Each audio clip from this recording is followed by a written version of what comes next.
نہایت ہی واجب الاحترام معزز سامعین اکرام، السلام علیکم ورحمۃ اللہ وبرکاتہ۔ آج کی اس بابرکت جمعہ المبارک کی نشست میں مجھے آپ حضرات کے سامنے جس عنوان پر نقطۂ کرنے کی سعادت حاصل ہوئی ہے وہ ہے حقوق قرآن مجید۔ میں دعا گو ہوں اللہ رب العزت کی بارگاہ سے کہ رب کائنات مجھے کلمہ حق بیان کرنے کی توفیق عطا فرمائے اور بعد میں ہم سب کو اس پر صحیح معنوں میں عمل کرنے کی بھی توفیق عطا فرمائے۔ معزز سامعین اکرام، قرآن مجید یہ اللہ رب العزت کی لاریب اور بے عیب کتاب ہے۔ قرآن مجید یہ اللہ رب العزت کی نازل کردہ آخری کتاب ہے۔ قرآن مجید یہ ایسی عمدہ اور بے مثال کتاب ہے کہ اس کتاب کا موازنہ، اس کتاب کا مقابلہ نہ تو دنیا کی کوئی کتاب کر سکتی ہے اور نہ ہی کوئی اور آسمانی کتاب اس کا مقابلہ کر سکتی ہے۔ یہ ایسی لاریب اور بے عیب کتاب ہے۔ قرآن مجید یہ ایسی لاریب اور بے عیب کتاب ہے کہ اس کو نازل کرنے والی ذات رب العالمین کی ہے اور اس کی حفاظت کرنے والی ذات بھی رب العالمین کی ہے۔ رب العالمین نے ارشاد فرمایا اِنَّا نَحْنُ نَزَّلْنَا الذِّكْرَ وَإِنَّا لَهُ لَحَافِظُونَ، کہ اس ذکر قرآن کو میں اللہ رب العزت نے نازل کیا ہے اور اس کی حفاظت کا ذمہ بھی اللہ رب العزت نے اپنے اوپر لے لیا۔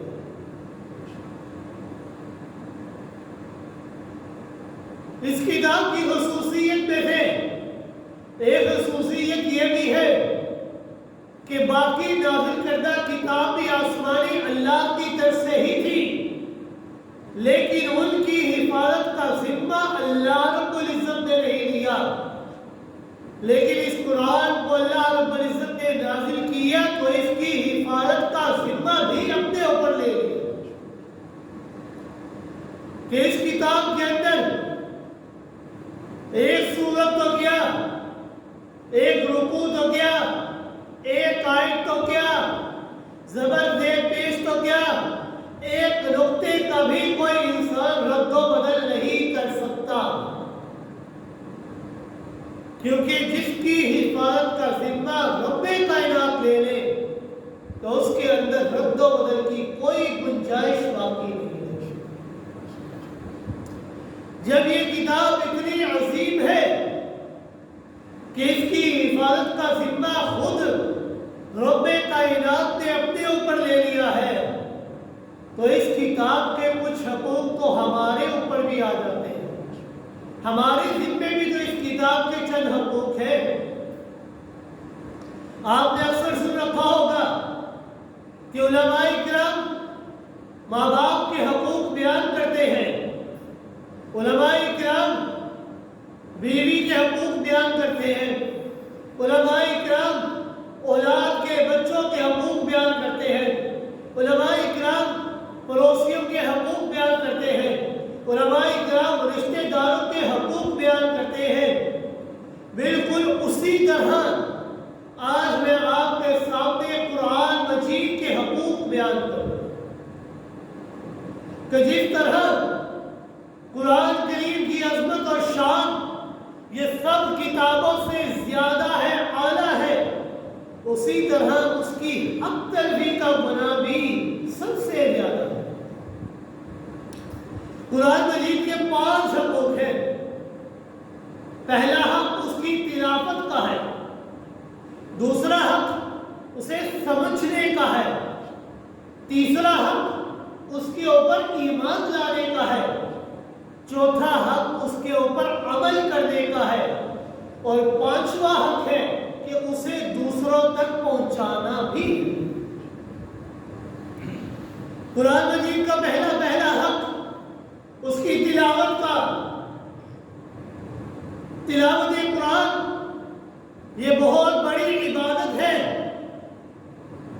اللہ رب العزت کو یاد کرنے کا ایک بہت بڑا ذریعہ ہے۔ تلاوت قرآن یہ ہماری روح کی غذا ہے۔ جس طرح انسانی جسم کو اپنی بقا اور تقویت کے لیے مسلسل غذا کی ضرورت محسوس ہوتی رہتی ہے، اسی طرح روح انسانی کو بھی اپنی بقا اور تقویت کے لیے روح انسانی کی غذا یہ تلاوت قرآن مجید ہے۔ کتنا بڑا ظلم ہے کہ ہم نے اس آسمانی اور روحانی غذا کو چھوڑ کر لوگوں نے ایک شیطانی غذا موسیقی کو اپنی روح کی غذا بنا دیا۔ اکثر لوگوں کو یہ کہتے ہوئے سنا ہے کہ موسیقی یہ روح کی غذا ہے۔ نہیں،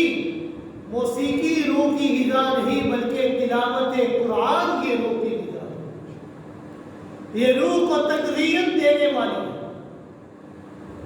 نبی کریم صلی اللہ علیہ وآلہ وسلم کو خصوصی طور پر تلاوت قرآن مجید کا حکم دیا گیا۔ اللہ رب العزت نے قرآن مجید کے اندر ارشاد فرمایا، یا ایھا المزمل قم اللیل الا قلیلا نصفہ او انقص منہ قلیلا او زد علیہ ورتل القرآن ترتیلا۔ کہ چادر اوڑھنے والے رات کو قیام کیا کریں، ساری رات نہیں مگر تھوڑی دیر سے، نصفہ آدھی رات یا اس سے کچھ کم کا حصہ یا اس سے کچھ زیادہ، اور قرآن مجید کو ٹھہر ٹھہر کر پڑھا۔ اس آیت کریمہ کے اندر اللہ رب العزت نے جناب محمد رسول اللہ صلی اللہ علیہ وآلہ وسلم کو رات کے وقت تلاوت قرآن مجید کا حکم دیا۔ ایک موقع پر اللہ رب العزت نے فرمایا، اتل ما اوحی الیک من الکتاب واقم الصلاۃ، کہ آپ پر جو قرآن کریم وحی کیا گیا ہے اس کی تلاوت کیا کرے اور نماز کو قائم کیا کرے۔ پھر نبی کریم صلی اللہ علیہ وآلہ وسلم کے شوق تلاوت کی حالت یہ تھی کہ جبریل امین ابھی وحی لے کر آتے، وحی سناتے تو اسی کے ساتھ ہی تلاوت کرنا شروع کر دیا کرتے تھے۔ تو اللہ رب العزت نے فرمایا، اے میرے محبوب پیغمبر صلی اللہ علیہ وسلم، لا تعجل بالقرآن من قبل ان یقضى الیک وحیہ، کہ آپ وحی کے ختم ہونے سے پہلے قرآن مجید کی تلاوت میں جلدی نہ کیا کریں کہ ابھی وحی ختم نہیں ہوئی، درمیان میں بھی کہ آپ نے تلاوت کرنا شروع کر دی، جب وحی مکمل ہو جائے تو پھر آپ نے تلاوت کر دی۔ یہ اس لیے تھا کہ آپ صلی اللہ علیہ وآلہ وسلم کو خدشہ تھا کہ کہیں مجھے کوئی آیت بھول نہ جائے، اس لیے آپ صلی اللہ علیہ وآلہ وسلم جبریل امین کے ساتھ ہی تلاوت شروع فرما دیا کرتے تھے۔ اللہ رب العزت نے اپنے فضل و کرم سے اس خدشے کو ہمیشہ ہمیشہ کے لیے دور کر دیا اور فرمایا کہ میرے محبوب پاک پیغمبر صلی اللہ علیہ وسلم، لا تحرک به لسانک لتعجل به ان علینا جمعه وقرآنه فإذا قرأناه فاتبع قرآنه ثم ان علینا بیانه۔ کہ میرے محبوب پاک پیغمبر صلی اللہ علیہ وسلم، آپ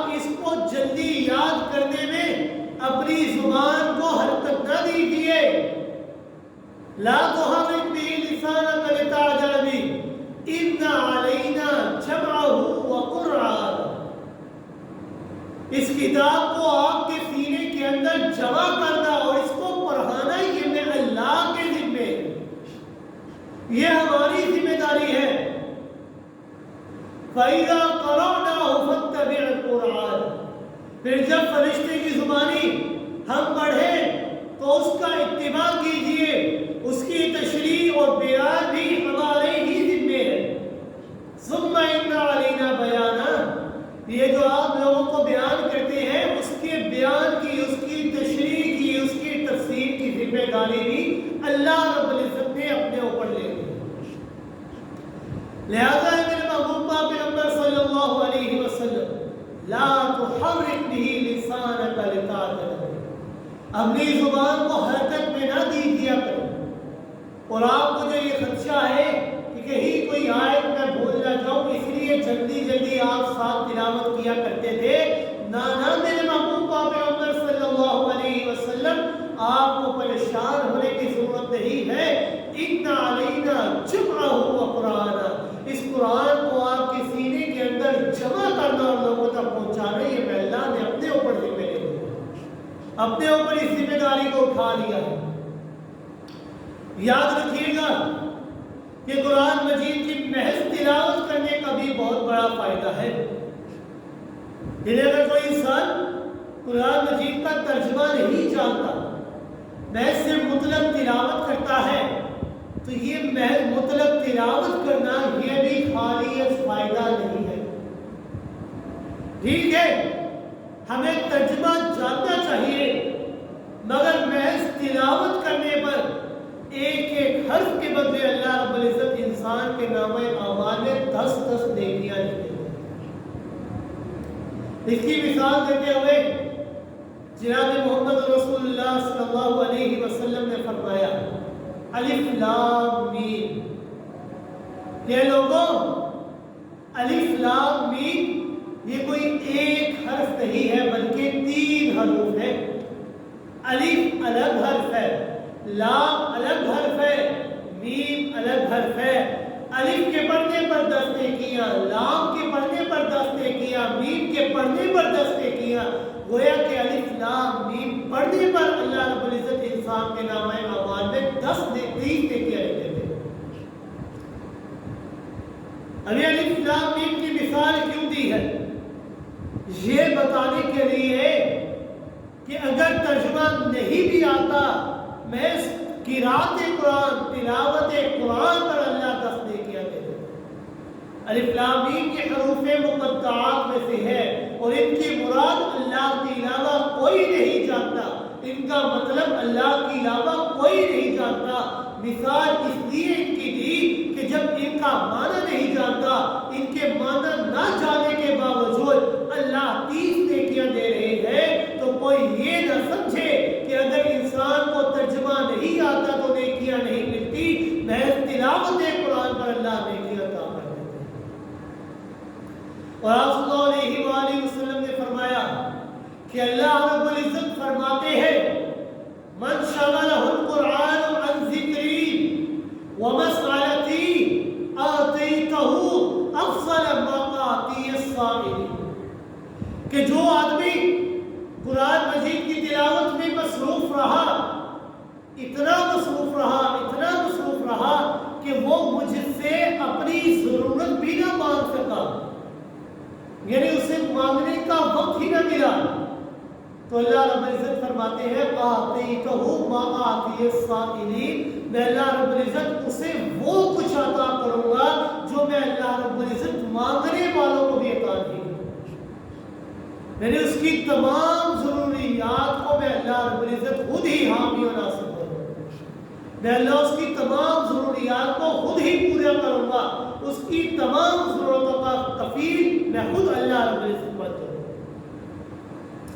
تلاوت قرآن کے وقت آداب کا خصوصی طور پر ہمیں خیال رکھنا چاہیے کہ انسان جب قرآن مجید کی تلاوت کرتا ہے تو آدمی کو باوضو ہونا چاہیے، قبلہ رخ ہونا چاہیے، تلاوت قرآن سے قبل تعوذ و تسبیح کو پڑھ لینا چاہیے، اور باطنی آداب میں سے یہ ہے کہ اس کا دل اس کلام اور صاحب کلام کی عظمت کے ساتھ معمور ہو، کہ اس کے دل کے اندر یہ بات ہو کہ میں یہ جس کتاب کی تلاوت کر رہا ہوں یہ کوئی عام کتاب نہیں ہے، اس کتاب کی تلاوت کرنے والے کو اللہ بے شمار نعمتوں سے نوازتا ہے۔ اور قرآن مجید کو تجوید کے ساتھ پڑھنا بہت ضروری ہے، یعنی حروف کی شناخت ہو، مخارج کا علم ہو، رموز و اوقات سے انسان کو واقف ہونا چاہیے۔ اسی طرح ترتیل کے ساتھ پڑھنا، ٹہر ٹہر کر قرآن مجید کو پڑھنا چاہیے، لطف کے ساتھ پڑھنا چاہیے، پورے سکون اور اطمینان کے ساتھ قرآن مجید کو پڑھنا چاہیے۔ اللہ رب العزت نے فرمایا وَرَتِّلِ الْقُرْآنَ تَرْتِیلًا، قرآن کو پڑھو تو ٹہر ٹہر کر پڑھو۔ جس طرح نرم بارش زمین کے اوپر جب برستی ہے تو وہ پانی کا قطرہ زمین کے اندر جذب ہوتا چلا جاتا ہے، اسی طرح ترتیل کے ساتھ پڑھو۔ ترتیل کے ساتھ پڑھنا یہ تمہارا تثبیت قلبی کا ایک بہت بڑا ذریعہ ہے، کہ قرآن کو ترتیل سے پڑھنے سے جب قرآن کے حروف کی بارش تمہارے دل کے اندر برستی ہے تو تمہارا دل اتنا ہی ثابت قدم ہو جاتا ہے۔ اور آپ صلی اللہ علیہ وآلہ وسلم نے فرمایا اتل القرآن وقت، کہ قرآن کو پڑھا کرو، اور قرآن کو پڑھتے تھے اللہ تعالیٰ کی خشیت سے معمور ہو کر رویا بھی کرو، کہ تمہارے دل کے اندر اللہ کی خشیت، اللہ کا خوف پیدا ہو۔ اور آپ صلی اللہ علیہ وآلہ وسلم کی اپنی حالت یہ تھی کہ جب بھی آپ صلی اللہ علیہ وآلہ وسلم قرآن مجید کی تلاوت کیا کرتے تھے اس قدر رویا کرتے کہ آپ صلی اللہ علیہ وسلم کی ہچکیاں بن جایا کرتی، اور آپ صلی اللہ علیہ وآلہ وسلم کے سینہ مبارک سے ہڈیاں کے ابلنے کی آواز نکلا کرتی ہے، یعنی اتنا خشیت الہی آپ کے دل میں ہوا کرتا ہے۔ اسی طرح خوشی لافی بھی ضروری ہے، یعنی اپنی حد تک بہتر سے بہتر آواز میں انسان کو چاہیے قرآن مجید کو پڑھنا۔ جس قدر بہتر آواز نکال سکتا ہے انسان، اس کو چاہیے اس قدر بہتر آواز میں تلاوت قرآن کرے۔ آپ صلی اللہ علیہ وآلہ وسلم نے فرمایا زین القرآن باصواتکم، اپنی آوازوں کے ذریعے قرآن کو مزین کیا کرو، یعنی خوبصورت کر کے قرآن کو پڑھا کرو۔ خوش آوازی کا یہ مطلب نہیں کہ گانے کی طرز پر پڑھے، بلکہ مطلب یہ ہے کہ اپنی حد تک جس قدر انسان کے بس میں ہو اتنا خوبصورت کر کے بہترین اسلوب کے ساتھ قرآن مجید کو پڑھا۔ ہمارے ہاں یہ رواج ہے کہ قرآن مجید کو اس بوندے انداز میں پڑھتے ہیں کہ نہ ہی رموز و اوقاف کی فکر ہوا کرتی ہے، نہ مخارج کا ہمیں پتہ ہوتا ہے، نہ ہی ہمیں تجوید کا پتہ ہوتا ہے، نہ ہی ہمیں قرآن مجید کے الفاظ کے اندر اس طرح پتہ برید کی جاتی ہے کہ اللہ کی پناہ ہی حاصل۔ آپ صلی اللہ علیہ وآلہ وسلم نے ایسے ہی لوگوں کے بارے میں ارشاد فرمایا یا ربی رب قاری القرآن والقرآن یلعنہ، کہ بہت سے لوگ قرآن مجید کے پڑھنے والے ایسے لوگ بھی ہیں کہ قرآن کریم ہی ان کے اوپر لعنت کیا کرتا ہے، یعنی اس طرح وہ قرآن مجید کو پڑھتے ہیں۔ اس لیے اگر تھوڑا پڑھ لیا جائے، اچھی انداز میں پڑھ لیا جائے تو وہ اس زیادہ پڑھنے والے سے کہیں زیادہ بہتر ہے، بلکہ حد سے زیادہ بہتر ہے کہ جس پہ انسان زیادہ سے زیادہ پڑھے لیکن انسان قرآن کے حروف کا لحاظ نہ کرے۔ تلاوت قرآن کا ایک ادب یہ بھی ہے کہ اسے روزانہ کا معمول بنائے، کہ روزانہ انسان کو چاہیے قرآن مجید کو کھول کر پڑھا کر، یہ نہیں کہ ایک ہی دن میں سارے کے سارے قرآن مجید کو پڑھ لیا اور پھر باقی پورا ہفتہ پورا مہینہ چھٹی نہیں۔ حق تو یہ بنتا ہے کہ آدمی اپنے ذوق و شوق کے مطابق، اپنی ہمت کے مطابق، اپنی طاقت کے مطابق روزانہ قرآن مجید کا کچھ حصہ بہتر انداز میں تلاوت کرے۔ مختلف لوگوں کے لیے روزانہ کی مقدار مختلف ہوا کرتی ہے، لیکن آپ صلی اللہ علیہ وآلہ وسلم نے فرمایا کہ اگر کوئی انسان بہت جلدی بھی قرآن مجید کو ختم کرنا چاہتا ہے تو اس کے لیے بھی یہ ہے کہ وہ کم سے کم 3 دنوں کے اندر قرآن مجید کرے، اس سے کم میں نہیں بلکہ 3 دن اس کے لیے یہ قید مقرر کی کہ کم سے کم 3 دنوں کے اندر قرآن مجید کی تلاوت ہو، اور تلاوت قرآن پاک میں اس بات کا خیال بھی رکھا جائے کہ محض رضائے الہی کے لیے تلاوت قرآن ہو، ریاکاری کے لیے نہیں، لوگوں کو دکھانے کے لیے نہیں، دکھلاوا مقصود نہ ہو، کسبے مال کوئی دنیاوی غرض مقصود نہ ہو، محض اللہ کی رضا ہی مطلوب ہو کہ اللہ یہ جو میں قرآن پڑھ رہا ہوں اس میں مجھے صرف تیری رضا ہی مقصود ہے اور کوئی غرض مجھے مقصود نہیں ہے۔ قرآن مجید کا پہلا حق ہے تلاوت قرآن، دوسرا حق اس کا یہ ہے کہ اس کو سمجھ کر پڑھنا چاہیے، اس کا ترجمہ جاننا چاہیے، چونکہ قرآن کریم یہ عربی زبان میں ہم تک پہنچا اور ہم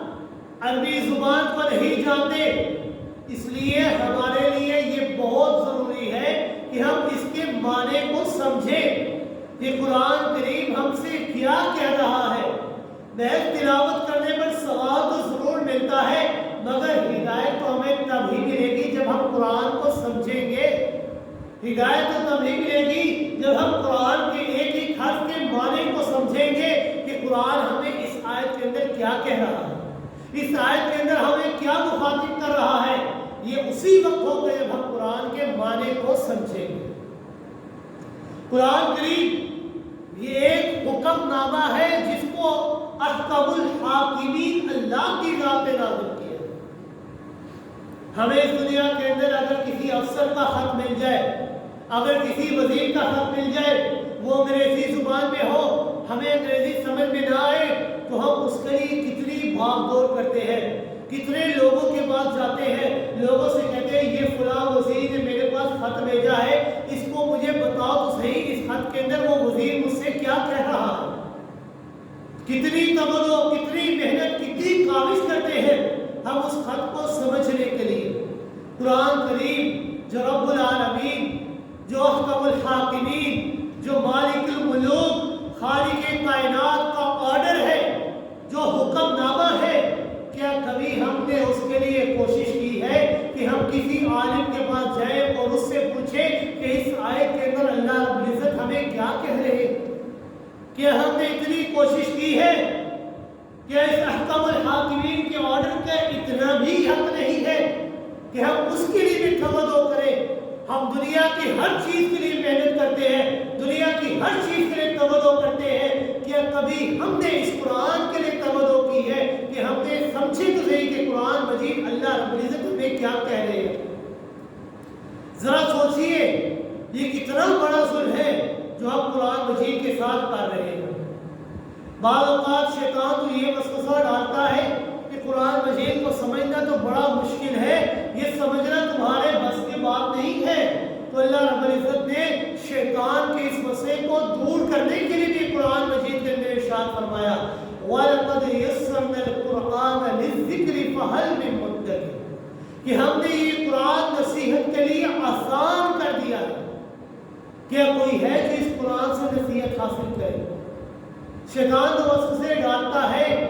لیکن اللہ کا فیصلہ یہ ہے کہ میں نے اس کتاب کو مشکل نہیں بنایا بلکہ آسان سے آسان تر بنا دیا۔ اور یہ بات یاد رکھیے گا، قرآن مجید کو سمجھنا یہ دو طرح کا ہوتا ہے، ایک ہے عام عوام کا سمجھنا اور دوسرا ہے علماء اور فقہاء کا سمجھنا۔ عوام کا سمجھنا تو یہ ہے کہ وہ محض اس کا موٹا موٹا ترجمہ سیکھ لے، اس کا مفہوم ذہن نشین کر لے کہ چونکہ قرآن کریم کا طریقہ استدلال یہ نہایت ہی سادہ اور فطری ہے، دلائل عقل و حکمت کے مطابق ہے، جگہ جگہ پر اللہ رب العزت نے مثالیں دے کر انسان کو سمجھایا ہے، اس لیے اس کا خالی رواں ترجمہ پڑھنے سے ہی اس کا سرسری سا مفہوم انسان کی سمجھ میں آ جاتا ہے۔ آدمی قرآن مجید کا محض ترجمہ پڑھے اور اس سے نصیحت حاصل نہ ہو، اس کے دل پر اثر نہ ہو، وہ اس سے عبرت حاصل نہ کرے، تو اللہ رب العزت نے اسی لیے ارشاد فرمایا ہے وَلَقَدْ يَسَّرْنَا الْقُرْآنَ لِلذِّكْرِ فَهَلْ مِن مُدَّكِرٍ ہم نے نصیحت حاصل کرنے والوں کے لیے اس نصیحت کو آسان سے آسان تر بنایا۔ اور دوسرا ہے علماء اور فقہاء کا سمجھنا کہ وہ اس بحر بے کرام میں ہوتے لگائے، اس کے باریک بھی نقطے تلاش کرے، اس سے مسائل اخذ کرے، اس کے ایک ایک لفظ کی حرفی اور نحوی تحقیق کرے، اور آج 1400 سال گزر جانے کے باوجود اس کی عجائبات کبھی ختم نہیں ہوتے۔ ہر وقت کوئی نہ کوئی عجیب سے نیا نقطہ انسان کے سامنے پیش ہوتا چلا جاتا ہے۔ خود فرمایا گیا لا ينقضی عجائبہ، یہ قرآن تو ایسی کتاب ہے کہ اس کے عجائبات کبھی ختم نہیں ہو سکتے، قیامت کی صبح تک اس کے عجائبات کبھی ختم نہیں ہو سکتے۔ اور لوگ یہ سمجھتے ہیں کہ محض تھوڑی بہت عربی جاننے کے بلبوتے پر ہم قرآن مجید کو تختہ مشق بنا لیتے ہیں، تو اس سلسلے میں احادیث نبویہ اور اقوال صحابہ اور تحقیقات فقہاء سے یکسر بے نیاز ہو جاتے ہیں، محض اپنی رائے کے مطابق قیاس کو حرف آخر سمجھ لیتے ہیں۔ تو نبی کریم صلی اللہ علیہ وآلہ وسلم نے ایسے لوگوں کے متعلق ارشاد فرمایا من قال فی القرآن برأیہ فلیتبوأ مقعدہ من النار، کہ جو انسان قرآن کا فیصلہ اپنی رائے کے مطابق کرتا ہے تو وہ انسان اپنی جگہ جہنم کو بنا لے، اپنا ٹھکانہ جہنم کو بنا لے۔ قرآن کا فیصلہ اپنی رائے کے مطابق نہیں بلکہ احادیث نبویہ کے مطابق کرنا چاہیے۔ قرآن کا فیصلہ اقوال صحابہ کے مطابق کرنا چاہیے، اور اس کے بعد فقہاء اور مجتہدین کا مرحلہ آتا ہے۔ اللہ رب العزت ہمیں قرآن مجید کو صحیح معنوں میں سمجھنے کی توفیق عطا فرمائے۔ یاد رکھیے قرآن مجید کا کوئی بھی حکم یا کوئی بھی مسئلہ ہم سمجھیں گے تو ہمیں ہدایت اس وقت تک حاصل نہیں کر سکتے کہ جب تک ہم احادیث نبویہ کے اندر یا اقوال صحابہ کے اندر غور و فکر نہ کریں۔ اس لیے ہمیں چاہیے کہ اپنی وقتوں میں سے، اپنی اوقات میں سے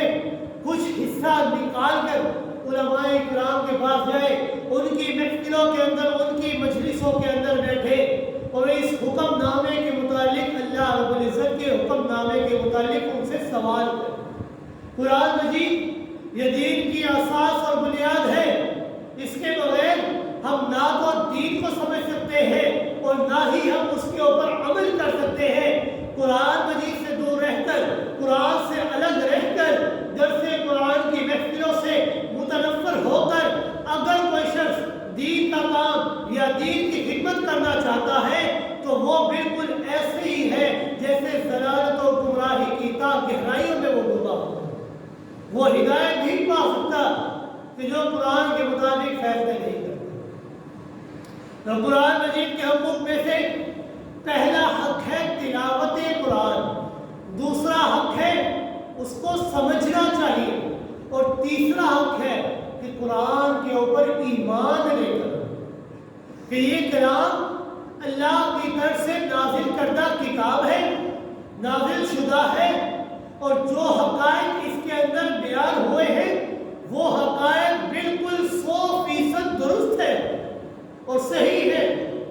یہ لا ریب کتاب ہے، اس کے اندر ذرا برابر بھی شک و شبہ کی گنجائش نہیں۔ بعض لوگ جدید سائنسی تحقیقات پر تو پورے وثوق سے یقین رکھتے ہیں، مگر قرآن کریم کے بیان کردہ حقائق کے بارے میں متشدد نظر آتے ہیں، ان کا شک نظر آتا ہے۔ اور اگر کوئی سائنسی تحقیق قرآن کے خلاف نظر آ جائے تو وہ قرآن مجید کی آیات کے اندر تعبیرات کرنا شروع کر دیتے ہیں اور اسے سائنسی تحقیقات کے مطابق بنانا شروع کر دیتے ہیں، اس کا معنی اور مطلب توڑ مروڑ کر پیش کرنا شروع کر دیتے ہیں۔ تو یہ بات یاد رکھیے گا، سائنس قرآن کے تابع ہے، نہ کہ قرآن سائنس کے تابع۔ سائنس قرآن کے تابع رہتا ہے۔ سائنسی علوم کی بنیاد عقل و تجربہ پر ہوا کرتی ہے، اور قرآن مجید یہ خالق ارض و سما علام الغیوب کے بیان کردہ حقائق کے مطابق ہے۔ عقل و تجربہ یہ غلط ہو سکتے ہیں اس کے اندر کمی بیشی ہو سکتی ہے، اس کے اندر شکوک و شبہات ہو سکتے ہیں، لیکن خالق کے ارض و سما کی نازل کردہ کتاب، علام الغیوب کی نازل کردہ کتاب کے اندر ایک ایک ہر ایک نقطے کی بھی شک و شبہ کی گنجائش باقی نہیں ہے۔ اللہ کا فیصلہ یہ اٹل فیصلہ ہے اور غیر متزلزل فیصلہ ہے، اس کے اندر ذرا برابر بھی شک و شبہ کی گنجائش نہیں ہے۔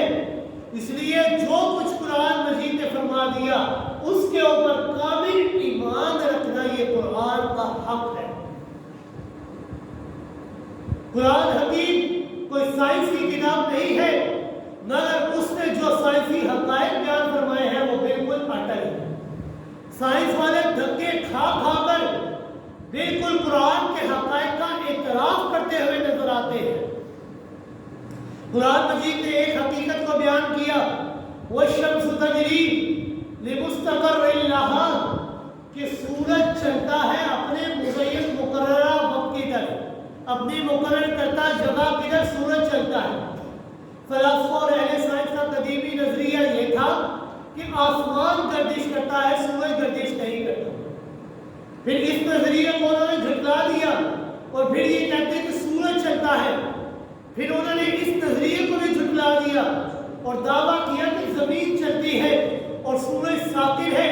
اور اب یہ نظریہ انہوں نے فیصلہ کر دیا ہے کہ زمین نہیں، سورج اپنے خاندان سمیت ایک نامعلوم مقام کی طرف روانہ ہے۔ اور اس فیصلے کو قرآن نے 1400 سال پہلے بیان کر دیا تھا، وَالشَّمْسُ تَجْرِي لِمُسْتَقَرٍّ، سورج اپنے مقررہ جگہ کی طرف چلتا ہے اور گامزن رہتا ہے۔ اسی طرح سائنسدانوں نے یہ معلوم کیا تھا کہ رحم مادر کے اندر نر اور مادہ کی بنیاد یہ مرد کے کروموسوم پر ہوا کرتی ہے، جبکہ قرآن مجید نے 1400 سال پہلے ہی ارشاد فرما دیا، وَأَنَّهُ خَلَقَ الزَّوْجَيْنِ الذَّكَرَ وَالْأُنثَىٰ مِن نُطْفَةٍ إِذَا تُمْنَىٰ، یہ مرد کے نطفے پر، مرد کے کروموسوم کے اوپر بنیاد ہوتی ہے نر اور مادہ کی۔ قرآن نے 1400 سال پہلے ہی فیصلہ کر دیا۔ سائنس نے آج ادراک کیا ہے کہ کائنات کی ہر چیز یہ جوڑا جوڑا پیدا کی گئی ہے، زوجیت والی بنائی گئی ہے۔ قرآن نے 1400 سال پہلے ہی فیصلہ کر دیا تھا، وَمِن كُلِّ شَيْءٍ خَلَقْنَا زَوْجَيْنِ، کہ ہم نے ہر چیز کو جوڑے جوڑے پیدا کیا۔ سائنس کو آج پتا چلا ہے کہ زندگی یہ پانی کے اوپر موقوف ہے، ایک جاندار کا سب سے بڑا عنصر پانی ہے۔ قرآن نے 1400 سال پہلے ہی فیصلہ کر دیا تھا، وَجَعَلْنَا مِنَ الْمَاءِ كُلَّ شَيْءٍ حَيٍّ، کہ ہم نے ہر زندہ چیز کو پانی سے پیدا کیا۔ سائنس نے آج انکشاف کیا ہے کہ رحم مادر کے اندر جس جھلی کے اندر بچہ محفوظ ہوتا ہے وہ در حقیقت 3 جھلیوں یا 3 پرتوں کا مجموعہ ہے، جس سے روشنی اور ہوا اندر نہیں جا سکتی ہے۔ تو قرآن نے 1400 سال پہلے ہی فیصلہ کر دیا تھا، يَخْلُقُكُمْ فِي بُطُونِ أُمَّهَاتِكُمْ خَلْقًا مِّن بَعْدِ خَلْقٍ فِي ظُلُمَاتٍ ثَلَاثٍ، کہ وہ تمہیں تمہاری ماں کے پیٹوں کے اندر تمہیں 3 اندھیروں کے اندر ایک حالت سے دوسری حالت میں تبدیل کرتا ہے۔ انہوں نے آج فیصلہ کیا کہ 3 جھلیاں ہوا کرتی ہے، قرآن نے 1400 سال پہلے فیصلہ کر دیا تھا، فی ظلمات ثلاث، 3 اندھیروں کے اندر اللہ تمہاری تخلیق کرتے ہیں۔ یہ بات یاد رکھیے گا کہ قرآن نے جو حقائق بیان کیے ہیں وہ تمام کے تمام حقائق برحق ہے۔ قرآن مجید کا ایک حق ہمارے اوپر یہ ہے کہ قرآن مجید کے بیان کردہ عقائد، قرآن مجید کے بیان کردہ غیبی حقائق پر پورے وثوق کے ساتھ یقین رکھا جائے، پورے وثوق کے ساتھ ایمان رکھا جائے، کیونکہ اسی یقین کا نام ہی ایمان ہے۔ اور اگر یہ یقین نہ ہو تو سمجھ لینا تمہارے اندر ایمان موجود نہیں ہے۔ افسوس کا مقام آج یہ ہے کہ ہم نے قرآن مجید کے بیان کردہ حقائق سے منہ موڑ دیا ہے اور خود ساختہ فیصلے کیا کرتے ہیں۔ آج ہماری ذلت و خسران کا باعث اور رسوائی کا سبب یہ ہے کہ اور مومن کی شان یہ ہے کہ وہ فرمان الہی پر بن دیکھے ایمان لاتا ہے۔ وہ جس طرح اللہ کی ذات کے اوپر بن دیکھے ایمان لاتا ہے، اسی طرح قرآن کے بیان کردہ تمام حقائق کے اوپر بھی بن دیکھے ایمان لاتا ہے۔ اور یہ قرآن کا حق ہے کہ اس کے اوپر ایمان لایا جائے، اس کے اوپر یقین لایا جائے۔ تو قرآن مجید کا پہلا حق تلاوت قرآن،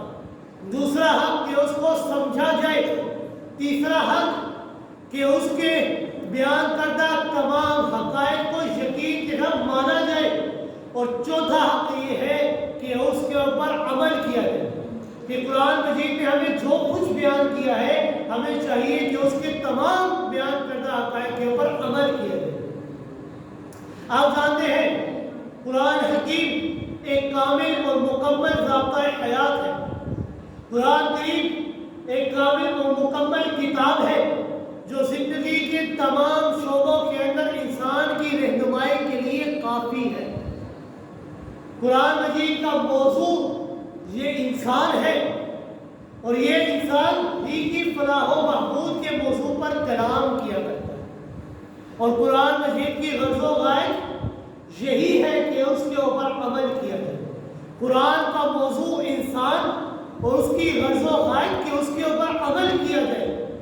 محض علم سے اور جاننے سے آدمی منزل مقصود تک نہیں پہنچ سکتا جب تک انسان اس کے اوپر عمل نہ کرے۔ نبی کریم صلی اللہ علیہ وآلہ وسلم کو بھی اللہ رب العزت نے حکم دیا، اتبع ما اوحی الیک من ربک، کہ آپ کی طرف اللہ نے جو کتاب نازل کی ہے، قرآن جو وحی کی ہے، آپ کے اوپر یہ بات لازم ہے کہ آپ نے اس کے اوپر عمل کر کے دکھانا ہے۔ پھر آپ صلی اللہ علیہ وآلہ وسلم نے ہمیں عمل کر کے بھی دکھایا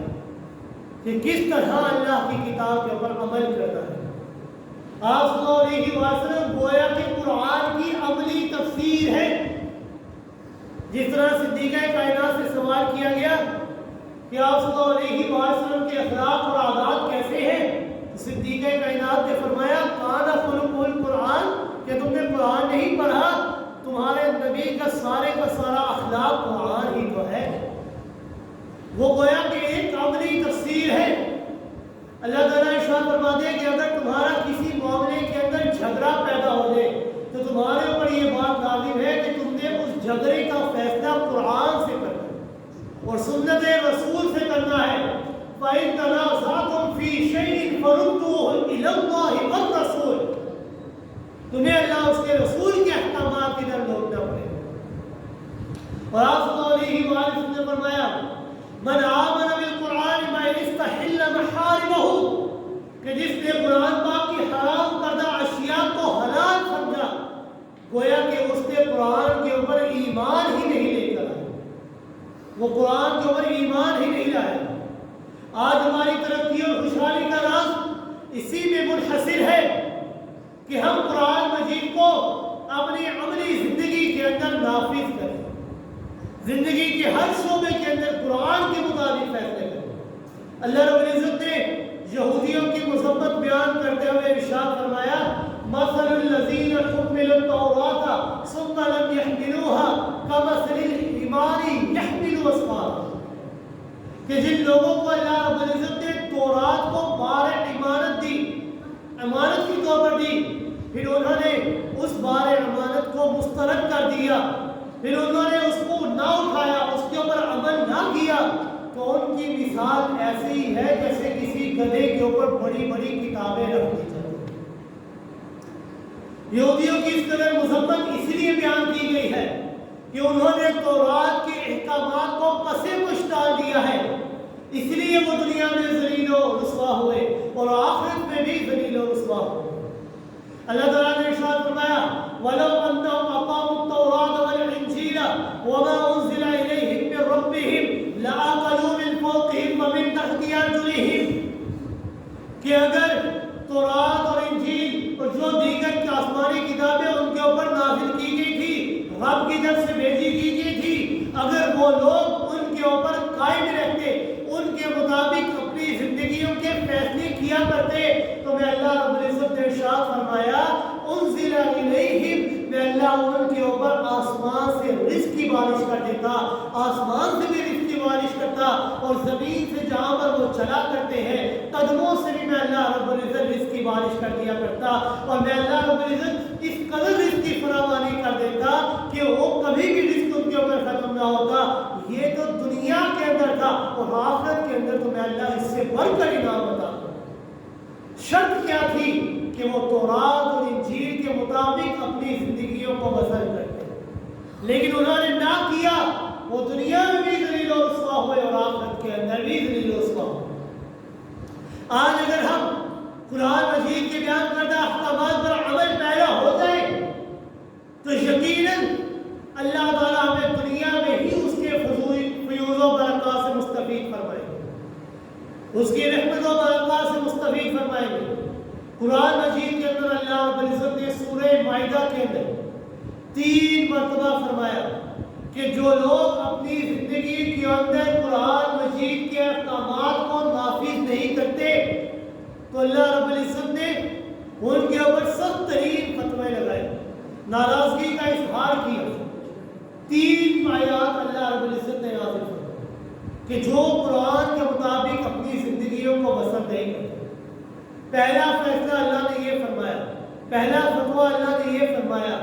وَمَن لَّمْ يَحْكُم بِمَا أَنزَلَ اللَّهُ فَأُولَٰئِكَ هُمُ الْفَاسِقُونَ،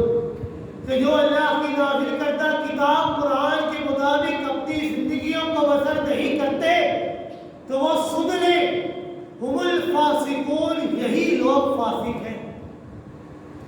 پھر اللہ رب العزت نے فرمایا وَمَن لَّمْ يَحْكُم بِمَا أَنزَلَ اللَّهُ فَأُولَٰئِكَ هُمُ الظَّالِمُونَ، کہ جو اللہ کی نازل کردہ کتاب قرآن کے مطابق فیصلہ نہیں کرتے تو سن لو یہی لوگ ظالم ہیں۔ پھر اللہ رب العزت نے فرمایا وَمَن لَّمْ يَحْكُم بِمَا أَنزَلَ اللَّهُ فَأُولَٰئِكَ هُمُ الْكَافِرُونَ، کہ جو اللہ کی نازل کردہ کتاب قرآن کے مطابق فیصلہ نہیں کرتے یہی لوگ کافر ہیں، اور یہ دنیا کے اندر بھی ذلیل و رسوا ہوں گے اور آخرت کے اندر بھی ذلیل و رسوا ہوں گے۔ ان باتوں کی روشنی کے اندر ہمیں سوچنا چاہیے کہ ہم کہاں پر کھڑے ہیں، ہمارے فیصلے کس قانون کے ماتحت ہو رہے ہیں۔ یقین جانیے آج ہم خدا کے احکامات سے انحراف کر کے ان فتووں کی زد میں آ چکے ہیں۔ آج ہمارے اوپر جو مصیبتیں تکلیفیں آ رہی ہیں اس کی وجہ ہی یہ ہے کہ آج ہم نے قرآن کے فیصلوں کو پس پش ڈال دیا، قرآن کے احکامات کے مطابق ہم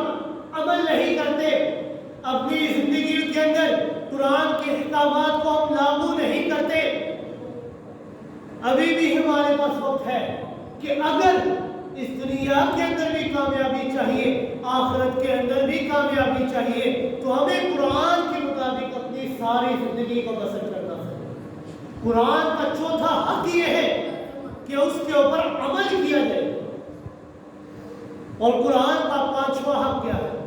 قرآن کا 5واں حق یہ ہے کہ اسے دوسروں تک پہنچایا بھی جائے۔ یہ نہیں کہ اگر کوئی بات تمہارے تک پہنچ چکی ہے تو اسے بس اپنے اوپر ہی لاگو کیا جائے، بلکہ دوسروں کو بھی اس کے بارے میں بتایا جائے۔ جیسے کہ اللہ رب العزت نے فرمایا ھذا بلاغ للناس ولینذروا بہ، کہ یہ قرآن یہ لوگوں کے نام اللہ کا ایک پیغام ہے،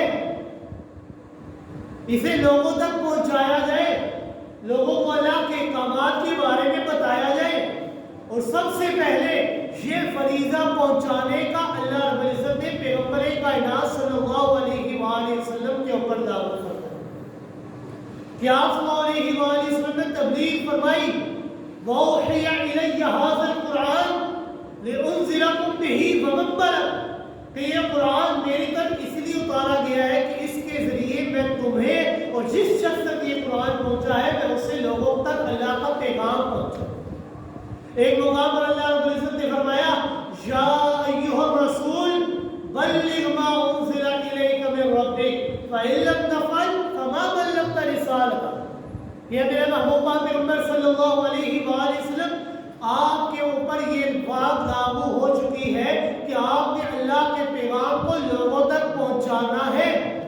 آپ کے ذمے سے پہنچانا ہے، وہ مانے یا نہ مانے یہ ان کی ذمہ داری ہے، اس کی جواب دہی انہی کی ہے، آپ کا کام ہے پہنچانا۔ اور آپ جانتے ہیں پیغمبر کائنات صلی اللہ علیہ وآلہ وسلم نے اپنے 23 سالہ دعوتی زندگی کے اندر کتنی تکلیفیں برداشت کی، کتنی تکلیفیں ان کو اٹھانا پڑی،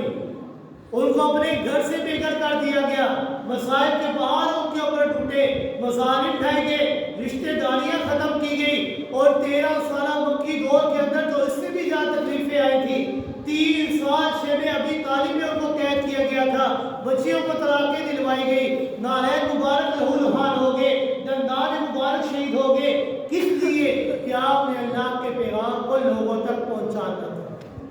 اور آپ نے پہنچانے کا حق بھی ادا کیا تھا۔ اور اللہ رب العزت نے فرمایا فَإِن تَوَلَّوْا فَإِنَّمَا عَلَيْكَ الْبَلَاغُ الْمُبِينُ، کہ میرے محبوب پیغمبر صلی اللہ علیہ وآلہ وسلم آپ کا کام ہے پہنچانا، ماننا یا نہ ماننا یہ ان کا کام ہے، اس کی جواب دہی خود ہی کریں گے۔ پھر دیکھیے کہ اس عظیم ذمہ داری کے اندر آپ صلی اللہ علیہ وآلہ وسلم نے صحابہ اکرام کو بھی شامل کر دیا۔ آپ صلی اللہ علیہ وآلہ وسلم نے فرمایا بلغوا انی ولو آیا، لوگوں تک پہنچاؤ چاہے ایک آیت بھی کیوں نہ ہو، تمہارا کام ہے پہنچانا۔ صحابہ اکرام کو بھی اس فہرست کے اندر شامل کر دیا۔ اور پھر آپ صلی اللہ علیہ وآلہ وسلم نے حجۃ الوداع کے موقع پر تمام کے تمام لوگوں کو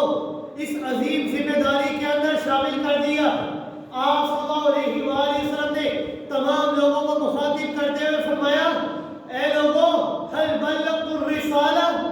کہ میں نے تم تک اللہ کا پیغام پہنچا دیا ہے، کیا میں نے قرآن مجید کے تمام باتیں تمام احکامات تم تک پہنچا دی ہیں، کوئی چیز باقی تو نہیں چھوڑی؟ تمام کے تمام لوگوں نے بیک وقت جواب دیا لقد بلغت الرسالہ وأديت الامانہ ونصحت الامہ وکشفت الامہ، کہ آپ نے صرف پہنچایا ہی نہیں بلکہ پہنچانے کا حق بھی ادا کر دیا، آپ نے فریضہ رسالت کو ادا کر دیا ہے۔ اور بعد میں آپ صلی اللہ علیہ وآلہ وسلم نے تمام لوگوں کو متوجہ کرتے ہوئے فرمایا اور صحابہ اکرام اور لوگوں کے اوپر یہ عظیم ذمہ داری سونپی کہ اے لوگوں فَلْيُبَلِّغُ الشَّاهِدُ الْغَائِبَ، کہ اب تمہارے اوپر یہ ذمہ داری ہے کہ جو لوگ آج یہاں پر موجود ہیں اور جو لوگ یہاں پر نہیں موجود، تمہارے اوپر یہ ذمہ داری ہے کہ جو یہاں پر نہیں موجود ان تک اللہ کے پیغام کو پہنچانا ہے۔ صحابہ اکرام کی اس عظیم ذمہ داری کے اندر آ گئی، اور جو لوگ موجود تھے ان کے اوپر بھی یہ عظیم ذمہ داری آ گئی کہ اب تمہارے اوپر یہ عظیم ذمہ داری ہے کہ تم نے قرآن کے پیغام کو لوگوں تک پہنچانا ہے، اور یہ عظیم ذمہ داری قیامت تک جاری رہے گی۔ لوگوں تک قرآن کے احکامات پہنچتے رہتے ہیں، اور لوگوں کے اوپر یہ ذمہ داری ہے کہ وہ قرآن کے احکامات کو لوگوں تک پہنچائیں۔ صرف یہی نہیں کہ ہم تک پہنچ جائیں اور ہم نے آگے لوگوں تک نہیں پہنچایا۔ بنی اسرائیل کے اندر بھی 3 گروہ بنے تھے۔ ایک وہ گروہ تھا کہ جس نے اللہ کے احکامات کی نافرمانی کی، ایک وہ گروہ تھا کہ جو اللہ کے احکامات کے اوپر ایمان لایا، اور ایک وہ گروہ تھا کہ جو ایمان تو لایا لیکن دوسروں کو تبلیغ نہیں کی۔ اللہ نے اس جماعت کو بھی تباہ و برباد کر دیا۔ وجہ کیا بنی تھی کہ جب تمہارے پاس اللہ کا پیغام پہنچ چکا ہے تو تمہارے اوپر یہ ذمہ داری ہے کہ تم نے لوگوں تک بھی اللہ کا پیغام لوگوں تک پہنچانا ہے۔ یہ آج ہماری ذمہ داری بنتی ہے کہ ہمیں قرآن کے متعلق جو بھی صحیح معلومات ہے، جتنی بھی معلومات ہے، اسے دوسروں تک پہنچانا چاہیے۔ اگر کسی کو قرآن مجید ناظرہ آتا ہے تو دوسروں کو ناظرہ سکھانا چاہیے، اگر کسی کو ترجمہ آتا ہے اسے ترجمہ سکھانا چاہیے، جس کے بعد جتنا بھی علم ہو اسے وہ علم لوگوں تک پہنچانا چاہیے۔ اگر ہم قرآن مجید کے ان 5 حقوق کو ادا کر رہے ہیں تو ہمیں اللہ کا شکر ادا کرنا چاہیے، اور اگر ہم ان کو ادا نہیں کر رہے، ان سے غافل ہیں، تو ہمیں فکر کرنی چاہیے اپنے بارے میں کہ کل قیامت کے دن رب العالمین صلی اللہ علیہ وآلہ وسلم بارگاہ عزتی کے اندر ہماری شفاعت کرنے کے بجائے کہیں ہمارے بارے میں یہ نہ فرمائے کہ جو اللہ رب العزت نے فرمایا وقال الرسول یا ربی ان قوم اتخذوا هذا القرآن مہجورا، کہ اللہ رب العزت یہ وہ لوگ ہیں کہ جنہوں نے اللہ کے پیغام قرآن کو پس پش ڈالا۔ کہیں سفارش کرنے کے بجائے ہم آپ صلی اللہ علیہ وآلہ وسلم کی سفارش سے ہی محروم نہ ہو جائیں، اور آپ صلی اللہ علیہ وآلہ وسلم ہمارے بارے میں لوگ اللہ رب العزت سے یہ فرمائے کہ یہ وہ لوگ ہیں کہ جنہوں نے قرآن کو پس پشت ڈال دیا تھا۔ آج ہمارے